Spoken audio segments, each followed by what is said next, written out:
اللہ الرحمن الرحیم۔ رسول اللہ صلی اللہ علیہ وسلم اور فقیروں کے لیے ہدایات۔ مدینہ کے سماج پر غربت کا غلبہ تھا، مالداروں کی تعداد بہت کم تھی۔ ادھر رسول اللہ صلی اللہ علیہ وسلم غریبی و امیری کی خلیج پاٹنے اور افلاس کے المیہ کو حل کرنے کی مختلف کاوشیں فرما رہے تھے اور قرآنی و نبوی تعلیمات پیش فرما رہے تھے، اور اس کی رہنمائی کے مطابق باہمی کفالت اور جذبہ خرچ کو پروان چڑھا رہے تھے۔ زکوٰۃ کے فریضہ کی ادائیگی، صدقات کی ترغیب کے ذریعہ غربت زدہ معاشرہ کو کفالتی اور ہمدردی سے سرشار معاشرہ میں بدل دیا تو پھر طبقاتی نظام کا خاتمہ ہو گیا۔ غریبوں مالداروں کی آپسی رنجش مٹی، پھر غربت ایک معمول کی چیز بن گئی۔ نبی اکرم صلی اللہ علیہ وسلم نے غربت کے المیہ کا ازالہ کیسے کیا؟ رسول اللہ صلی اللہ علیہ وسلم جس معاشرے میں مبعوث ہوئے وہ معاشرہ غربت و افلاس کی زد میں تھا، لیکن آپ صلی اللہ علیہ وسلم نے اس کا حکیمانہ و مدبرانہ حل پیش کیا اور اس دقت کے خاتمے کے لیے مختلف تدابیر پیش کی، جس نے غربت کو جڑ سے اکھاڑ تو نہیں پھینکا لیکن اس کی شرح کم سے کم ہو گئی۔ غربت پر قابو پانے کی چند تدابیر۔ نمبر 1، ہر فرد کے لیے کام ضروری۔ ہر فرد روزی کمانے اور اس کے لیے کوشش کرنے کا پابند کیا گیا۔ سارے اسباب کا استعمال کرے۔ کمانے کے عمل کی ہر طرح صلاحیتوں کو بروئے کار لانا، دوسروں کے بھروسے نہ رہنا۔ اللہ تعالیٰ نے فرمایا فَإِذَا قُضِيَتِ الصَّلَاةُ فَانتَشِرُوا فِي الْأَرْضِ وَابْتَغُوا مِنْ فَضْلِ اللَّهِ۔ کتاب ہدایت میں انسانیت کے نام پیغام ربانی ہے کہ جمعے کی نماز سے فراغت کے بعد روٹی روزی کی تلاش کے لیے تگ و دو شروع کر دیں اور خرید و فروخت کے ذریعہ منافع حاصل کر کے اپنے اور اہل و عیال کے خورد و نوش کا انتظام کریں۔ اسی طرح دوسری ہدایت ہے، اللہ تعالیٰ فرماتے ہیں هُوَ الَّذِي جَعَلَ لَكُمُ الْأَرْضَ ذَلُولًا فَامْشُوا فِي مَنَاكِبِهَا وَكُلُوا مِن رِّزْقِهِ وَإِلَيْهِ النُّشُورُ۔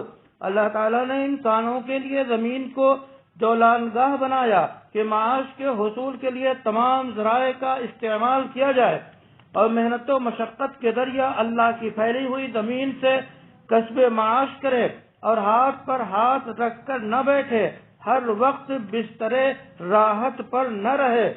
ایک صحابی حکیم ابن حزام آئے، آپ صلی اللہ علیہ وسلم سے انہوں نے کچھ طلب کیا۔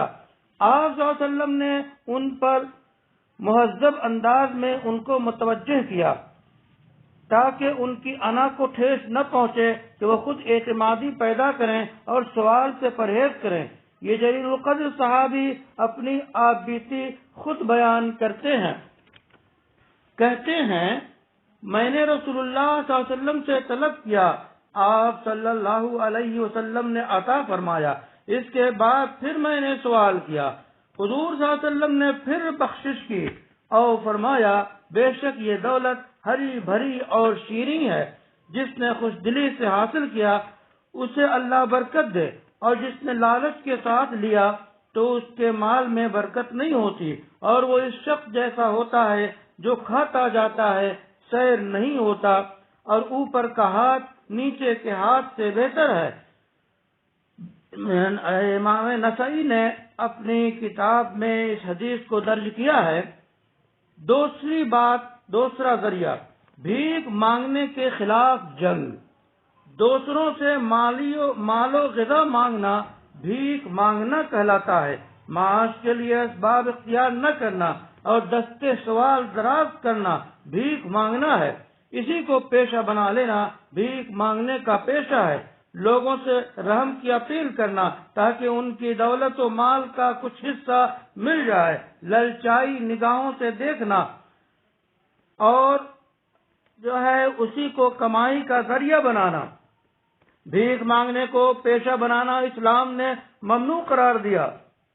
کسی کے آگے ہاتھ پھیلانے کی اجازت انتہائی سخت حالات میں ہے کہ کوئی کمانے سے عاجز ہو یا جو کمائی ہو رہی ہے وہ اس کی بنیادی ضرورت کی تکمیل نہیں کر رہی ہے، یا اسی طرح کے دیگر عذر درپیش ہیں۔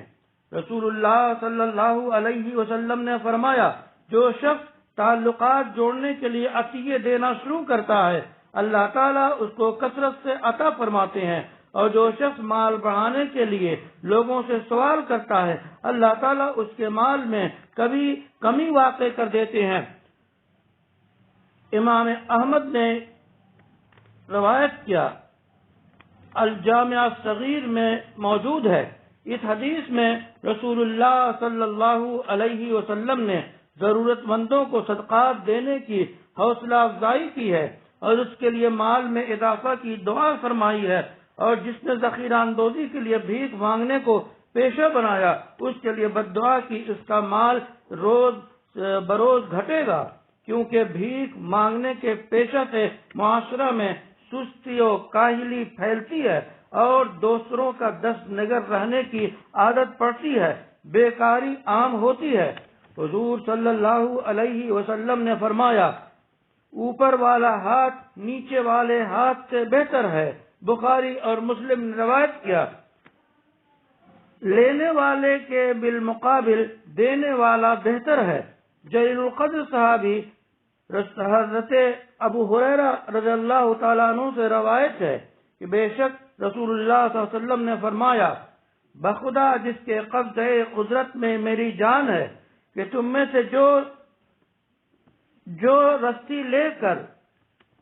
میں سے جو آدمی رسی لے کر اور پیٹھ پر لکڑیاں لے آئے اس سے بہتر ہے جو کسی کے سامنے ہاتھ پھیلائے، اس سے مانگے وہ اسے دے یا نہ دے۔ بخاری میں یہ موجود ہے۔ اس فرمان رسالت میں خود اعتمادی کے جذبہ کو پروان چڑھایا گیا ہے، اور یہ بھی بتایا گیا ہے کہ کسی پیشہ کو معمولی نہ سمجھے، چاہے لوگ سمجھتے ہوں۔ معمولی پیشہ کی وجہ سے بھی انسانی شرافت کا تحفظ ہوگا اور مال بغیر کسی بے عزتی کے حاصل ہوتا رہے گا، خود اعتمادی کو ٹھیس نہیں پہنچے گی۔ تیسری وجہ اور ذریعہ غربت کے خاتمے کی زکوٰۃ ہے۔ زکوٰۃ اسلام کے بنیادی ارکان میں سے ایک رکن ہے۔ زکوٰۃ پر ایمان و عمل کے بغیر انسان کا دین صحیح نہیں ہوتا۔ زکوٰۃ مال کا وہ حصہ جسے اللہ کے لیے نکالنا ضروری ہے کہلاتا ہے۔ اس کے حقدار کون ہیں، اس کا تذکرہ قرآن میں موجود ہے۔ اس فہرست میں فقیر و مسکین بھی شامل ہے۔ فقیر وہ شخص کہلاتا ہے جس کے پاس اتنا مال نہ ہو جس سے اس کی ضروریات کی تکمیل ہو سکے، کبھی اس کے پاس ایک دو دن کا صرفہ بھی نہیں ہوتا۔ مسکین کا حال فقیر سے کچھ بہتر ہوتا ہے، پر وہ بھی ضروریات نمٹانے میں پھر پیسے نہیں پاتا اور پورے مہینے کے گزر بسر کا سامان بھی نہیں ہوتا اس کے پاس، اور دیگر بنیادی ضرورتوں کو پورا کرنا اس کے بس میں نہیں ہوتا۔ تو اسلام نے فقیر و مسکین دونوں کو